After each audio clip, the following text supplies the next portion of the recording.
Sziasztok! Szevasztok! Ebben a videóban ma szerelni fogunk. Itt van előttem, amit fel fogunk rakni. Annyit kell tudni a dologról, hogy mióta megvan a VFR, azóta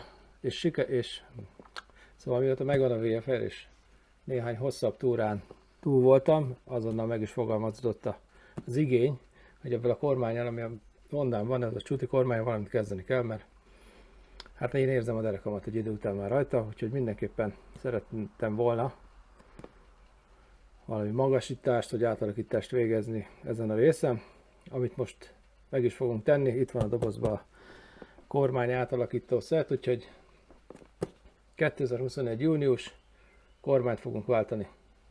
Tartsatok velem!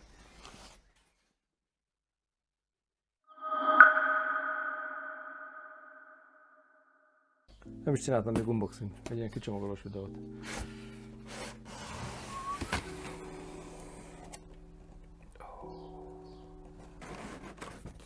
Na, ez maga az átalakító készlet, meg van még benne egy kormány.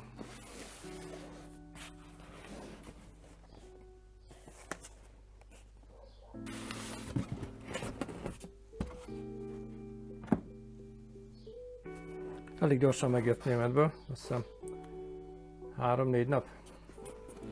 Pénteken rendeltem, vagy valahogy így, és hétfőn vagy kedden már itt volt.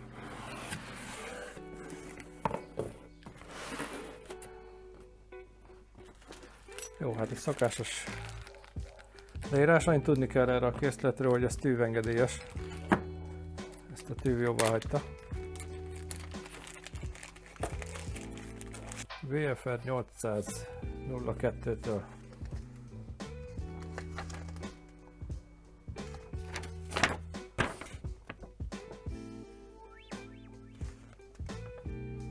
Mennyire látszik? Nem semennyire, jó?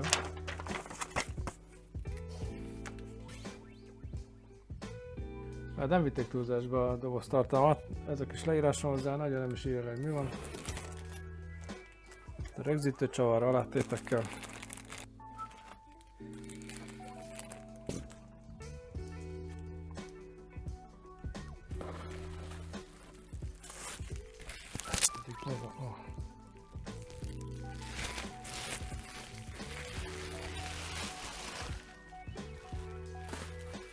Ilyen unboxing videóban, amikor dobálja a faszi a helyzét, csomagolóanyagot, akkor én nagy ideges leszek, nem tudom, ti hogy vettek ezzel, de én szeretem, ha minden rendben van. Én nem hajgálok szemetet a szanaszével. No, ez pedig a villahíd. Ez pedig a villahíd. Na várját, ez hogyan? Nincs kivágva, nincsenek csavarhelyek, mint a gyárin. Illetve a gyújtás kapcsolnak a felszerelés és kérdéses, de hogy látom, ki van könnyítve. Mondom, ez így simán ráteszem csak a tetejére. El fog érni a csavar?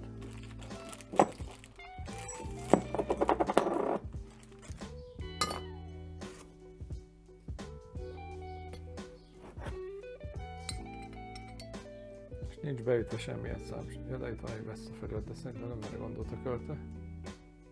Ja nem, várjál? Nem is ez VF8A, meg egy 3/U. És akkor a kormányt mindent tettem hozzá, át pedig a kormányt.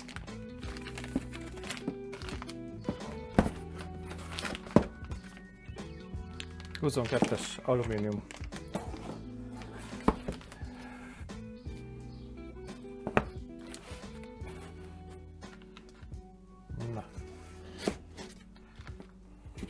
Ennyi lett volna a kicsomagolás, vágjunk neki a feladatok, mert ránk estelik.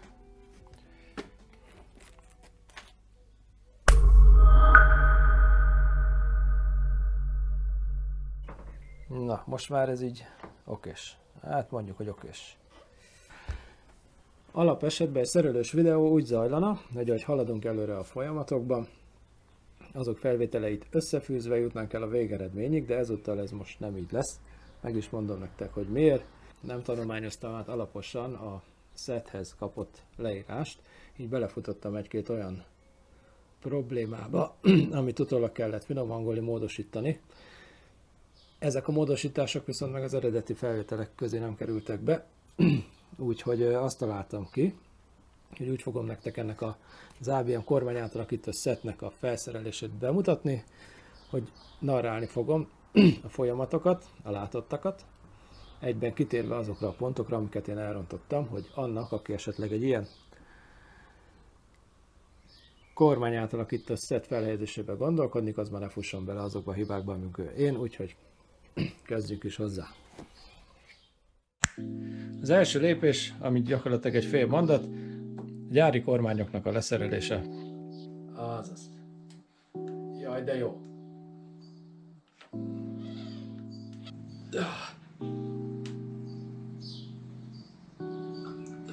Puk! Az öregedés jele, hogy egyrészt, hogy a derekamat érzem hosszabb túrán, a másik meg, hogy nem látok közelre. Nyilván le kell róla pucolni a kapcsolóházakat, a markolatokat, illetve a fék és a kuplung tartályokat. Itt talán, amit érdemes megjegyezni a lebontásnál, hogy ha már itt vagyunk, akkor a bovdent, a gázbovdent azt vissza kell bújtatni, mert elvileg a tank alatt kell elmenjen. Én nem csináltam meg, nekem nem akart összeállni, de erről majd később. Ahhoz kapjátok ezt a 2 darab távtartót, hogy a tankot megemelve a gázbovdent el lehet vezetni elvileg ide. El lehet, csak nekem szorult a gázkar. Ez a vezeték, ami ide jön fel a kapcsolóhoz. Ez úgy néz ki, elég kicsit meg kell húzni, és akkor lesz elég hely. Viszont a gázbovden az egyértelműen tank alatt van. Itt még van egy probléma, amit nem oldottam meg, hogy a gázkarom nem megy vissza. Ez szorul. Itt majd mindjárt megoldjuk ezt is. De ami fontosabb, és amit én először nem néztem meg a rajzon, amit adtak hozzá, pedig a német mutatja, csak én nem voltam elég alapos, hogy a kuplung folyadék vezeték az a villahíd és a tank között kell följön. Nekem előjött fel, nem is ért el, nem tudtam beállítani jól a kuplung folyadék tartályt, úgyhogy ebben volt néhány köröm vele. Második lépés maga az új villahíd felhelyezése, ezt gyakorlatilag rá kell tenni a gyári tetejére, előtte a kis alátétet, amit kaptak a központi csavarhoz, az alulra, a 2 közé, a nagyobbik pedig a csavar alá megy. Ez megvan, meg kell húzni, azt hiszem 103 Nm-t ír, és ennyi. A harmadik lépés pedig maga a kormányrőd felhelyezése, és vissza lehet szerelni a köcölékeket, a kapcsolóházakat, tartályokat, fék és kuplung tartályt, markolatokat, stb. Amire itt nagyon fontos figyelni, hogy az első, amitnek a pozícióját megkeressük, az a kuplung folyadék tartálynak a helye. Ugye ezt át kell helyezni, a vezetéket, ezt már előbb is mondtam, a villahíd és a tank közé, akkor tud annyira mozogni, hogy azt annyira be tudjátok dönteni, illetve át mozgatni, hogy elférjen az idom és a tank között, vagy hát hogy ne érjen bele az idomba, itt az a lényeg. Nekem ennyire sikerült, 1 mm maradt, talán egy papírlapni befér oda, de én már nem fog bele szarakodni, mert ennyit nem káromkodtam még soha. Ha ez megvan, kuplung folyadék tartály helye, akkor az hozzá lehet állítani a féktartályt. A féktartály több mozgásteret enged, ott azért van helyed, nem kell átrakni a vezetéket.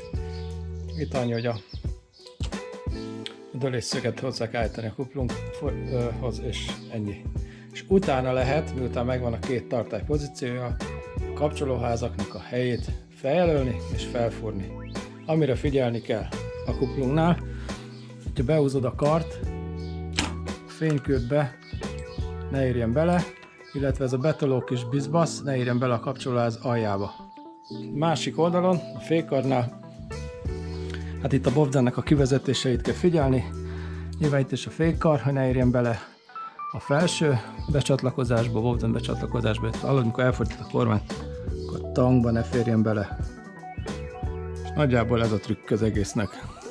Ami a gázbovden elvezetést illeti, gyártó azt mondja, hogy a tank alatt és valahogy itt a villahíd alatt és a villaszár között kéne kibújtatnom a gázbovdent, és úgy becsatlakoztatni. Egyébként elér odáig. Meg is próbáltam megcsinálni, ezt a két távtartót kell oda betenni a tank alá, ez megemeli annyira, hogy elvileg el tudod fűzni a gázbovdent kormányrúd végére. Megcsináltam, nekem szorult. De már olyan ideg állapotban voltam, hogy nem próbálkoztam újra, majd lehet, hogy idővel megpróbálom még egyszer. Egyelőre itt vezettem el a tank fölött, ilyen lebegőre. Lehet, hogy még kicsit engednem kell, de most fasza. Kiütöttem a tempomatot, mert így meghúztam, és úgy maradt. Ez meg nem túl szerencsés. Na, hát ennyi lett volna ennek az ABM kormányátalakító szettnek a felhelyezése. A videó leírásában mindent megtaláltok róla, ami szükséges. A következő videóban túrázni fogunk. Egy túra videóra készülök. Horvátország megyünk 3 napra, és tengerparti motorozás. Úgyhogy azt hiszem ott ki fog derülni, hogy ez a kis szett beváltja a hozzáfűzött reményeket. De ezt majd akkor. Úgyhogy én el is búcsúzom. Köszönöm, hogy megnéztétek. Sziasztok!